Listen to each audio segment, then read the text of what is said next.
కొనేటప్పుడు దగ్గర దాకా లాస్ట్ డే దాకా అప్పుడు కొనరు కదా. 3-4 నెలల ముందు నుంచే ప్లాన్ చేసుకుంటారు కాబట్టి ఆల్రెడీ అయిపోయి ఉంటుంది. మీరు ఫ్రెష్ గా ఇంకా ఇప్పుడు కొనాలనుకుంటే ఏ రేట్ ఉన్నా కొనాల్సిందే కాబట్టి కొనకపోతే ఎంత ఉన్నా కానీ ఇమీడియట్ గా అయితే. సో టైం ఉంటే మటుకు దాని ప్రకారంగా కొంచెం పార్ట్ గా కొనటమే మంచిదండి, ఒకేసారి కొనకుండా. ఎందుకంటే fear of missing mouth FOMO ఉండవు. ఎందుకంటే ఎప్పుడన్నా ఇష్యూలు వచ్చినప్పుడు ఉంటాయి. మామూలుగా కొంచెం గోల్డ్ అంత తగ్గకపోయినా కొంచెం స్లైట్ గా కొంచెం తగ్గింది అనుకున్నట్టు 1,10,000 to 120 వరకు రావచ్చా అంటే చిన్నగా ఏదన్నా ఈ ఈక్విటీ మార్కెట్ పెరుగుతుంది అనుకుంటున్నాం. ఎందుకంటే లాస్ట్ ఇయర్ ఇబ్బంది పడింది. ఈ సంవత్సరం ఈక్విటీ మార్కెట్ పెరగాలి. Mid and small cap broader market బానే ఉంది. ఎందుకంటే మేజర్ ఇదే ఎఫ్ఐఏ సెల్లింగ్ లార్జ్ క్యాప్స్ లో ఉన్నాయి, మిగతాది బయింగ్ అవుతున్నాయి, అంటే వాల్యూ బయింగ్ అవుతున్నాయి. కాబట్టి ఈక్విటీ మార్కెట్ కొంచెం ట్రిగర్ పాయింట్ కోసం చూస్తోంది. ఏదైనా నెగిటివ్ ఫ్లేర్ అప్ అయినప్పుడు ఇట్లాంటి ఇష్యూస్, వార్ లాంటి ఇష్యూస్ కొంచెం వచ్చినప్పుడు మెటల్స్ కొంచెం ఫ్లేర్ అప్ అవుతాయి. కానీ కొంచెం మెటల్స్ కూడా కొంచెం డౌన్ సైడ్ ఉన్నాయండి.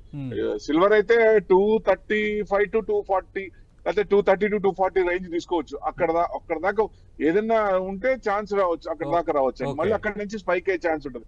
లాంగ్ టర్మ్ మటుకు సిల్వర్ ఇన్వెస్ట్మెంట్ ఏం పర్లేదు, చేసుకోవచ్చు. కాకపోతే మీరు 10 to 15% చేయండి మీ క్యాపిటల్ లో. మీరు సిల్వర్ బాగా పెరుగుతుందని చెప్పి తీసుకెళ్లి మనకు ఒక 10 లక్షలు ఉంటే దాంట్లో 7 లక్షలు 8 లక్షలు పెట్టడం అనేది కరెక్ట్ కాదు. ఎందుకంటే 4,10,000 ఎంసీఎక్స్ లో కోట్ అయింది.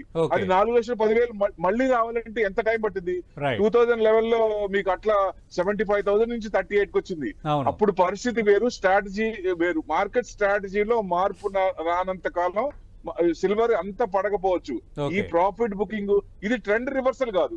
ఇప్పుడు చూస్తే ప్రాఫిట్ బుకింగ్ లోనే కానీ ట్రెండ్ రివర్సల్ కాదు కాబట్టి భయం లేదు. స్ట్రాటజీలో మార్పు రానంత వరకు భయం లేదండి.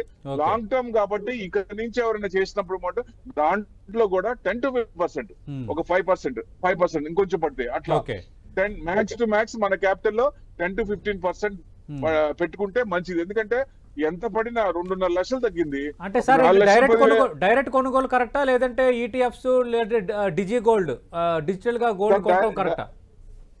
అంటే నేను ఇప్పుడు కరెక్ట్ గా చెప్పాలంటే ఇప్పుడు షాపుల్లో కొన్నాం అనుకోండి. ఇప్పుడు మా దగ్గర క్లయింట్స్ కూడా కొంతమంది ఉన్నారు, వాళ్ళు షాపుల్లో కొన్నారు, పడేటప్పుడు ఇబ్బంది పడ్డారు. ఏ రేట్ వస్తుందో తెలీదు, ఎక్కడ వాళ్ళేమో తీసుకోలేదు. పెరిగేటప్పుడేమో ఆ మార్కెట్ రేట్ వాళ్ళకి తెలియదు, అసలు రేట్ తెలియదు కదా, రన్నింగ్ రేటు ఆ పైన పెట్టాల్సి వస్తుంది. ఆ ఇబ్బంది ఉంది వాళ్ళకి. అందుకే నేను వాళ్ళకి ఏం చెప్పానంటే 100% ఈటీఎఫ్ లో పెట్టుకోండి. మీరు ఈటీఎఫ్లు కానీ సిల్వర్ బీస్ కానీ సుఖంగా ఉంటుంది, టెన్షన్ ఉండదు. ఈక్విటీని ఎలా చూస్తారో దాన్ని కూడా అలా చూడండి. లాంగ్ టర్మ్ పెట్టుకోండి, మంచి రిటర్న్స్ వస్తాయి.